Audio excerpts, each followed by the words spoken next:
Hello, my name is Eugene Brooks. I've been writing about the abuse that occurred to me probably for the past 4 or 5 years. And I just finished a book, well, earlier during the year. I guess it's been about 10 months since it's been out. The name of the book is called Half Black, Half White, Finding Me and My Place in America. And in the book, I chronicle what happened to me as a youngster. I'm biracial also, but I was sexually abused as a child by my brother. And I was probably maybe 8 or 9 years old at the time.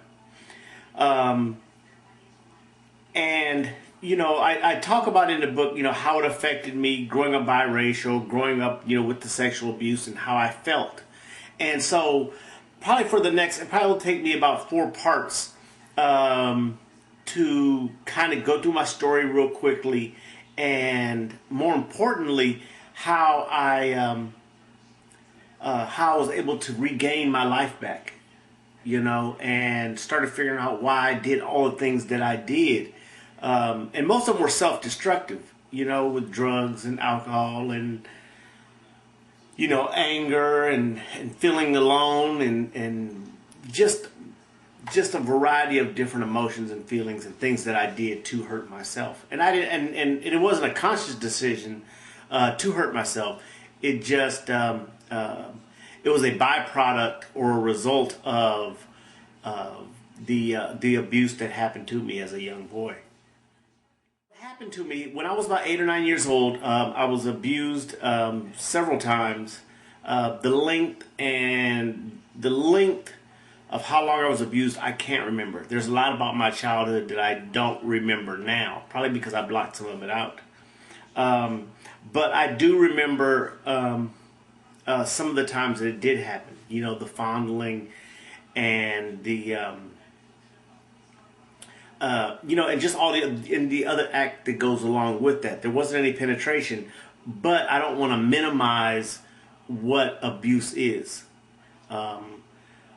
In fact, the majority of young men that are abused, it's because of the fondling.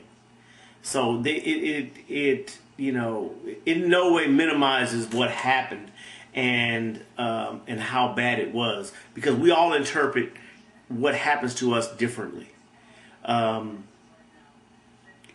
me, that act itself affected me, and it took years for me to kind of work on that. But I'm so glad that I did. That's why, earlier during the week, Oprah and Tyler Perry, they had a special one where they talked about sexual abuse and males that have been abused. Because traditionally, we see females, that have been raped or incest in the home. And it's been known to, especially for us who are survivors of sexual abuse, that we already knew that it happened to men as well as to women. I believe for every 4 women, 1 has been sexually abused. For every 6 men, 1 of those men have been sexually abused. But you very rarely hear men talking about it. And we will discuss that also too in this 4-part series, because it is important, why we don't show up at some of the group meetings and why we don't really share openly. So we'll deal with that. We'll deal with what society, has to say about what a man should be and how emotional a man should be and all those other stories or lies that have been told to us through the years that keeps us from opening up and talking about what happened to us in the past. And hopefully, when we start doing that, we can start healing and be productive men, in society. Whether it be raising our kids or being a good partner to the one that we love and that we've chosen to share our life with. So, once we do start getting a little bit better, because you got to remember, it's going to take some time. It didn't, this didn't just happen to us overnight. We've been harvesting a lot of those bad feelings and thoughts for a long time. And for me, what happened was, I lived in my head for so many years as a child. I remember that. And sometimes when I get very fearful now, or I get scared, or my insecurities rise, I find myself going back to that defense mechanism when I'm challenged or if something happens. I start living in my head now. Today I know what's happening with me, and I can stop it and say, you know what, I don't want to do that today. And I have to pick up the phone and call somebody who usually helps me work through it. But that was the thing, I just lived in my head so much as a child. And I sit back and I think, I'm like, wow, how could somebody do that to me? I was a little kid. I wasn't hurting anybody. So how could I deserve this? And that's a question I think that a lot of us ask ourselves, or ask God. It's like, what have I done? And it's not about what we've done, and it's not about God wanting to hurt us, because for a long time I blamed God for what happened to me. God and I had issues for a long time in my life.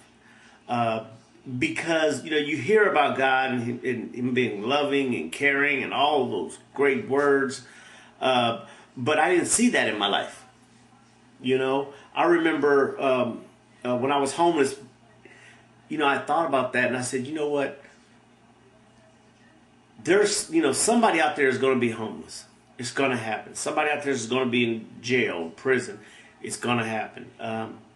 And I just thought that was just the life that God had chosen for me. I kind of had, lost a lot of hope and a lot of trust in people. So I just didn't think that anything out there was meant for me.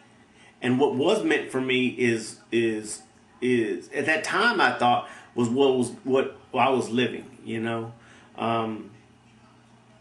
because of the abuse. I kind of briefly talked about, because of the abuse, it landed me, being homeless, and it definitely fueled my addictions, because I have several ones. As a matter of fact, I might, if there's something you're going to be addicted to or a 12-step program for, I probably got it. I'm just an obsessive compulsive person. I know that. Today I try to channel it, into positive things. But I always watch myself anyway, because it could easily get away from me. But today all I wanted to do was do an introduction. This is where we're going. Give you a little piece of my story. And hopefully, by me doing this, hopefully it will help somebody, look for a support group, or start writing about what happened to them. And that's what we want to do. We really just want to start on that road to recovery.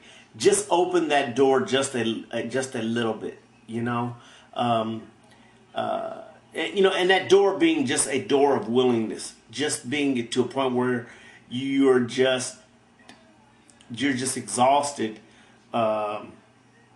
with the results that you're getting in your life. I mean, you might want to change some of those things and look into, really what happened to you and how it may be still affecting you, as an adult today, or teenager, or whoever it may be. But the most important thing is that recovery, is possible. It has an effect on you, whether you think so or not. If you are looking at this and you're trying to figure out if it has affected you, if you're questioning yourself, then, it probably has in some way. But we'll go into the details, or at least I'll tell you how it affected me, how it kept me on the run, away from people, not letting people love me. All those little things that have happened to me, I'll share. And hopefully by me sharing, somebody out there will say, you know what, that's kind of what goes on in my head. And that's what I want to talk about. I want to talk about what goes on in our heads. What are we thinking? What are we feeling?